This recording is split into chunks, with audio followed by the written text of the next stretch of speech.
Et la question de l'augmentation du salaire des élus fait jaser. Et selon un sondage, sondage léger, 3 Québécois sur 4 sont contre l'augmentation de 30 000 par an proposée par la CAQ. Ce sondage a été commandé par Québec solidaire. Et le débat continue de faire rage entre le gouvernement et les solidaires. En témoigne cet échange en commission parlementaire jeudi dernier. C'est important d'écouter un court montage de ce qui s'est passé en commission parlementaire. Je pose une question au ministre. Est-ce qu'il est intéressé à faire des audiences? Il n'y a pas d'intervention. Pas intéressé ou pas intéressé à me répondre? Est-ce que le ministre a l'intention de prendre la parole dans le cadre de cette étude détaillée? Je vais intervenir lorsque je jugerai pertinent d'intervenir. Manifestement, le Québec solidaire veut faire une guérilla, ça leur appartient, mais je ne jouerai pas dans ce film-là. Quelle autre intervention? Ben oui, ben je comprends que le cellulaire du ministre est plus intéressant que mes questions. C'est correct. On va commencer à noter le nombre de questions que je pose au ministre et à laquelle il ne répond pas. Bon, je ne sais plus, on est rendu à quoi? 17, 18? On approche tranquillement du 24. Alors, le gouvernement accuse Québec solidaire, par ailleurs, d'étirer les débats afin de retarder l'adoption du projet de loi 24. Le chef Gabriel Nadeau-Dubois s'est également retrouvé sur la défense aujourd'hui, parce que ce ne sont pas tous les députés solidaires qui, semble-t-il, refuseraient une hausse de salaire. En fait, M. Nadeau-Dubois n'imposerait pas de ligne de parti. On écoute. Moi, comme meilleur salarié, entre guillemets, là, de mon caucus, comme leader, c'est pas mon travail de dire d'appliquer des lignes de parti sur les finances personnelles des gens. On n'est pas contre, par principe, une augmentation ou une révision des conditions des députés, mais pas dans un conflit d'intérêts comme ça. Ce qu'il faut aussi, c'est d'être capable de prendre des décisions difficiles. À un moment donné, il faut aussi prendre des décisions qui sont importantes pour la société. Mon invité, Alexandre Leduc, est leader parlementaire de Québec solidaire et vous venez de le voir là, en commission parlementaire jeudi dernier. Bonsoir, M. Leduc. Bonsoir, Mme Sow. Alors, pourquoi cette obstruction à l'adoption de ce projet de loi, puisque vous savez déjà qu'il va être adopté, qu'il y a un gouvernement de 90 députés de la CAQ? Oui, puis il reste plusieurs heures de travaux parlementaires. Il y en a ce soir, il y en a demain. C'est ce qu'on appelle les intensives ici dans le jargon. Ça veut dire qu'on siège plus longtemps, de plus longues heures durant la semaine. Donc, on est seulement 12 députés. Nous, on a dit depuis le début qu'on allait prendre tous les moyens pour essayer de convaincre le gouvernement de reculer. Alors, moi, j'ai déposé des amendements, j'ai eu des arguments avec le ministre pour lui dire qu'il faisait fausse route.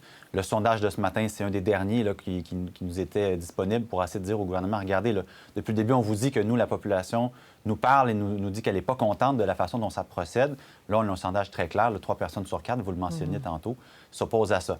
Alors là, il y en a qui nous accusent d'obstruction ou autre. Moi, ce que je vous dis, c'est que j'utilise tous les moyens à ma disposition pour essayer de convaincre le gouvernement de reculer. Est-ce que c'est dangereux parfois d'utiliser tous les moyens, puisque aujourd'hui, il y a comme un effet boomerang à votre, ce qu'on appelle soit le filibuster ou l'obstruction, ou tentative d'obstruction, à savoir que vous avez fait des propositions qui aujourd'hui sont interprétées comme étant de l'incohérence de la part de Québec solidaire, notamment parce que vous avez fait 4 propositions, les 4 ont été refusées. Une d'entre elles, c'était de reporter le tout en 2026 avec un comité indépendant. C'est la position de principe du parti.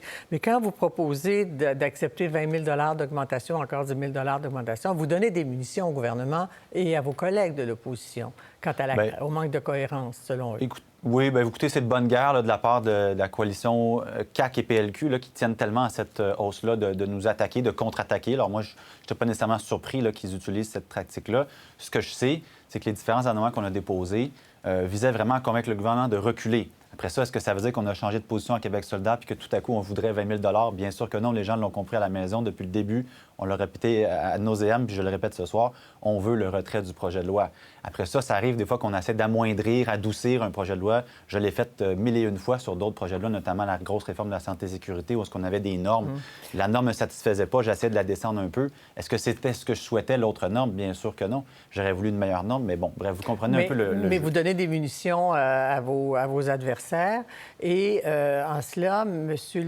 Nadeau-Dubois a été beaucoup coincé par les journalistes ce matin dans ces contradictions-là. Il a même dit qu'il n'était pas au courant de vos propositions.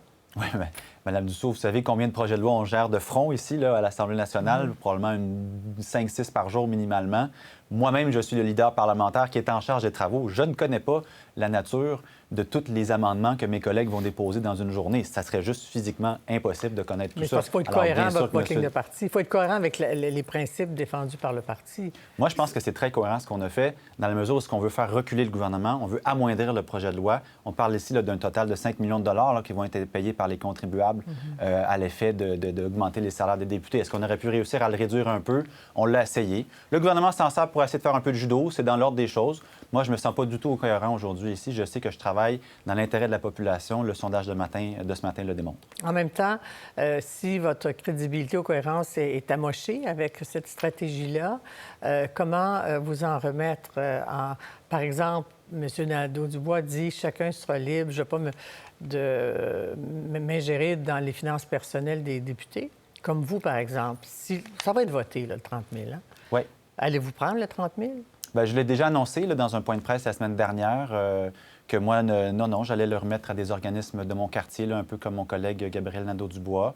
Moi, je ne l'ai pas demandé, cette hausse-là. Je trouve qu'elle se fait dans un mauvais contexte. Je trouve qu'elle se fait de la mauvaise manière en plus, avec un comité pas tout à fait indépendant, certainement pas exécutoire, puis qui n'a certainement pas regardé l'ensemble de la rémunération. Hein. Aucun mot sur le fonds de retraite, aucun mot sur les allocations, sur les assurances. Bref, un travail un peu biaisé.